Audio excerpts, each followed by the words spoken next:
आज मैं आपके साथ शेयर करने जा रही हूँ घर पे बनी हुई एकदम इजी तरीके से वेज पिज़्ज़ा की रेसिपी। इसे बनाने के लिए कुछ कॉमन सा चीज़ आपको लगेगा और मैक्सिमम चीज़ आपको अपने घर पे ही मिल जाएगा और इसका टेस्ट आपको बहुत ही ज़्यादा अच्छा लगेगा।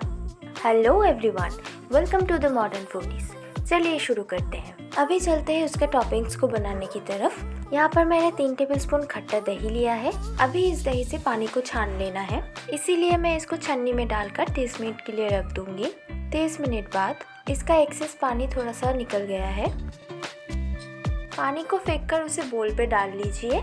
अभी मैं इसमें मिलाऊंगी एक छोटा सा चॉप्ड किया हुआ ऑनियन, एक छोटा सा चॉप्ड किया हुआ टोमेटो, थोड़ा सा चॉप्ड किया हुआ कैप्सिकम, 4 से 5 चॉप्ड किया हुआ तुलसी के पत्ते, 1/4 teaspoon garam masala, 1/4 teaspoon Kashmiri red chilli powder, थोड़ा सा नमक और ½ टीस्पून मिक्स हर्ब। अभी इन सबको बहुत ही अच्छे से मिला लेना है।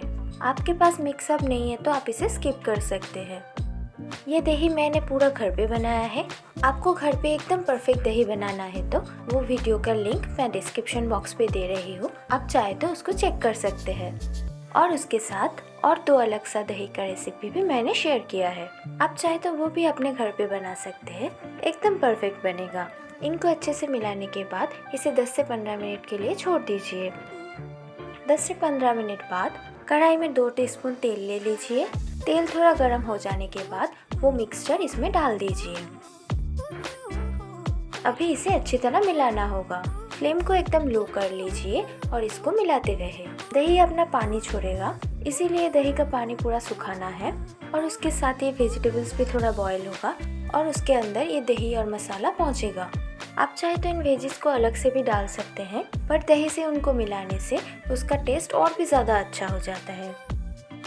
अभी इसका पानी पूरा सूख गया है और ये लगभग तैयार भी हो गया है। ये गैस से उतरकर हम इसको एक बोल में ले लेंगे। पिज़्ज़ा का डो मैंने पहले से ही बना के रखा था।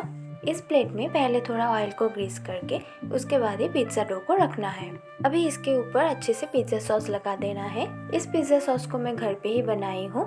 इसका रेसिपी भी मैं डिस्क्रिप्शन बॉक्स पे दे रही हूँ, आप चाहे तो इसे चेक कर लेना, ये बहुत ही टेस्टी है।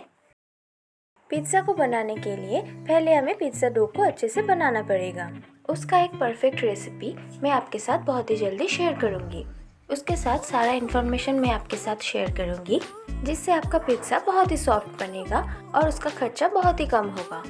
ये वीडियो थोड़ा लंबा हो जाता, इसके लिए एक दूसरे वीडियो पे मैं उसका सारा इन्फॉर्मेशन आपके साथ शेयर करूँगी।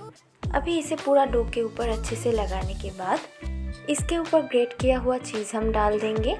आप कोई भी चीज़ ले सकते हैं, आपके एरिया में जो भी चीज़ अवेलेबल है आप उसे ही ले सकते हैं, बस उसे अच्छी तरह ग्रेट करना होगा।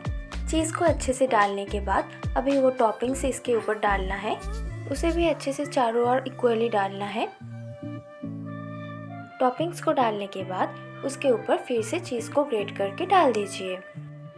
अभी इसे 10 मिनट के लिए रेस्ट में रख दीजिए। उस 10 मिनट में कढ़ाई को तैयार करना है। कढ़ाई पे मैं नमक डाल रही हूँ। ये नमक मैं बेकिंग के लिए यूज़ करती हूँ। इसे अच्छे से फैला देना है। अभी इसमें एक स्टैंड डालकर इसे 10 मिनट के लिए लो से मीडियम फ्लेम पे ढक के रखना है। अभी 10 मिनट हो जाने के बाद पिज़्ज़ा का प्लेट बहुत ही धीरे धीरे स्टैंड के ऊपर रखना है। अभी इसको लो फ्लेम में 45 मिनट्स के लिए एकदम एयर टाइट करके रखना है। हमारा पिज़्ज़ा एकदम रेडी है। अभी इसको बहुत ही सावधानी से गैस से उतार लेना है। आप इसको जितना एयर टाइट कर सकते हैं उतना ही अच्छा ये बेक होगा, इसीलिए 30 मिनट हो जाने के बाद इसे एक बार चेक कर लेना। अभी इसको काट कर सर्व कर दीजिए। ये पिज़्ज़ा बहुत ही सॉफ्ट और जूसी बना है, आपको ज़रूर ये अच्छा लगेगा।